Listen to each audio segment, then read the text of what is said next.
Well, ঠিকই দেখছো এবং থাম্বনেলে ঠিকই পড়েছো। আমার মনে হয় এরপর থেকে দেবদার একটা ডাউনফল স্টার্ট হতে পারে, এটা আমার আশঙ্কা।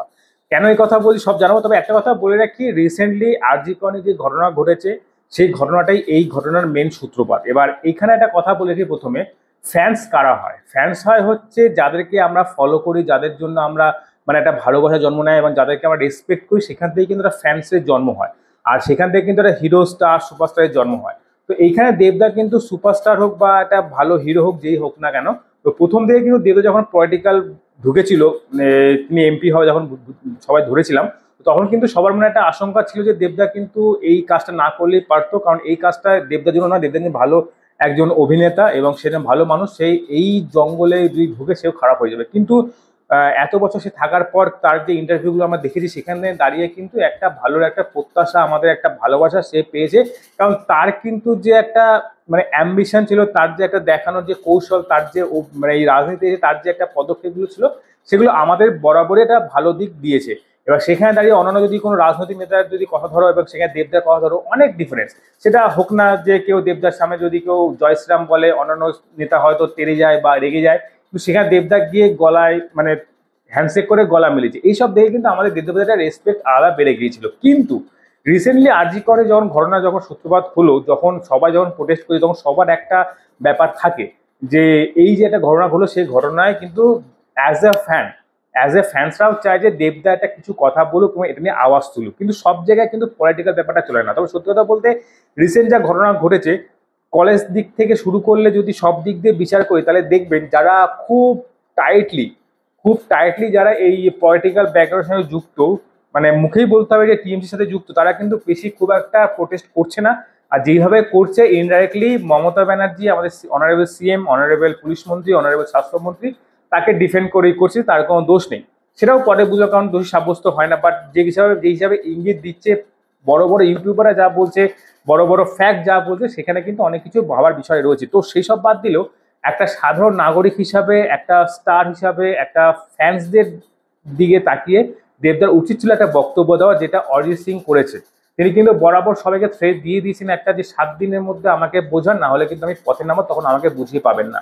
তো এই একটা দিক গেল। সেখানে দাঁড়িয়ে একটা দেবদাওকেও সবাই একটা মানে চেয়েছিল যে দেবদা এরকম একটা স্টেটমেন্ট দেয়, কিন্তু ওই যে বলে ওপরে একটা চাপ থাকে যে যদি তুমি মুখ খোলো তাহলে হয়তো গদি হারাতে হতে পারে। তো সেই গদি হারানোর ভয় হয়তো দেবদা আজকে মুখ খুলতে সাহস পাচ্ছে না। কিন্তু সেটা কিন্তু বড় কথা নয়।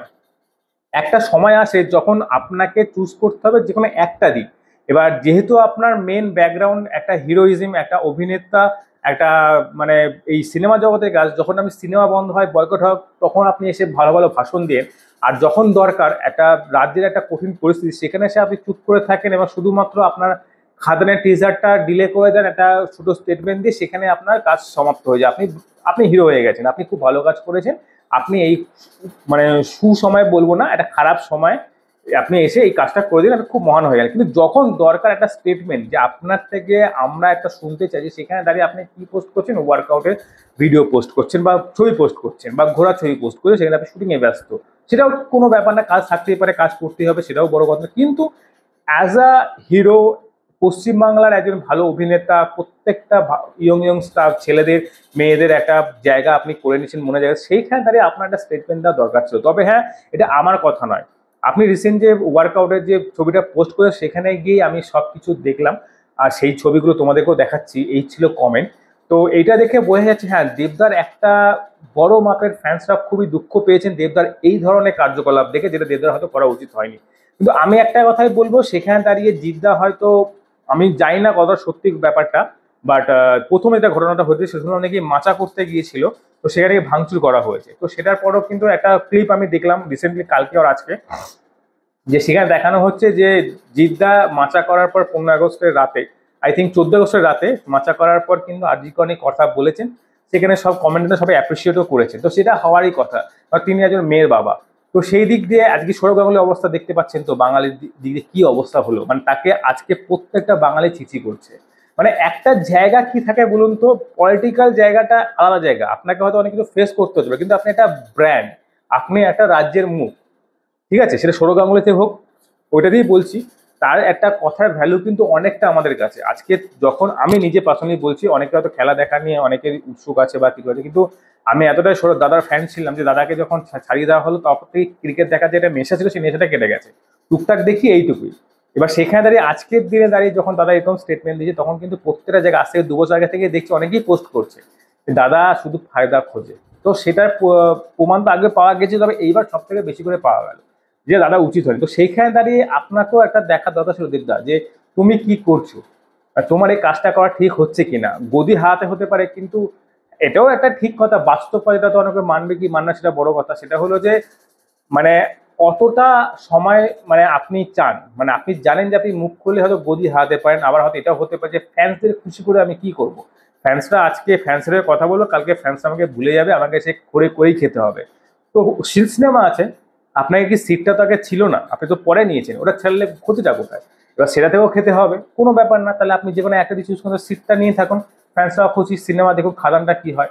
আমি যেটুকু মনে হয় টিজার যেহেতু আপনি আজকে রিলিজ করবে, মানে এর মধ্যে রিলিজ করার কথা ছিল, তার মানে আই থিঙ্ক খাদান হয়তো পুজোতে বা পুজোর পর এই বছরই আসতে পারে, গেস করে নিচ্ছি যে এই বছর আসতে পারে। কিন্তু আমার যা মনে হচ্ছে যে যদি এই যা ঝড় উঠেছে আমাদের ওয়েস্ট বেঙ্গলে, সেই ঝড় সহজে থামার নয়।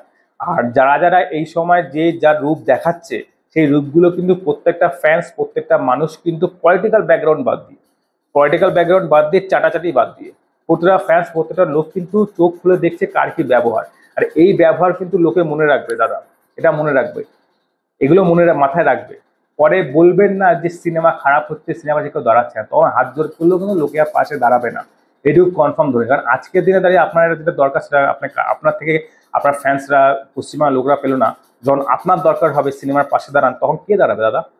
তখন সিনেমা ফ্লপ হলে তখন কিন্তু মানে এটুকু বলে রাখি, যতই সিনেমা ভালো হোক, হয়তো মানুষ, আপনি ভাবছেন মানুষ ভুলে যাবে, আন্দোলনটা করতে করতে মানুষ মানে থমকে যাবে, মানুষ ভুলে যাবে, মানুষ আর থাকবে না। কিন্তু পরিস্থিতি যা হয়েছে, বাংলাদেশ যা দেখিয়েছে, যে পাওয়ারটা দেখেছে, পাওয়ারটা কিন্তু সবাই দেখেছে, গোটা ওয়েস্ট বেঙ্গল, গোটা ইন্ডিয়া দেখেছে। তো সেইখানে দাঁড়িয়ে আপনি যেটা ভাবছেন সেটা একদম ভুল ভাবছেন, মানে হবে না দাদা। মানে একটা কথা বলে রাখি, মানে খুব খারাপ সময় আসছে হয়তো, আর যদি মানুষ ভুলে যায় সেটা আপনার সৌভাগ্য। কিন্তু আমি যেটা মনে করি যে মানুষ যদি প্রকৃত মানুষ, সেটা ভুলবে না, আর সেটা আপনার সিনেমার মাধ্যমে সেই জবাবটা পেয়ে যাবে। নমস্কার।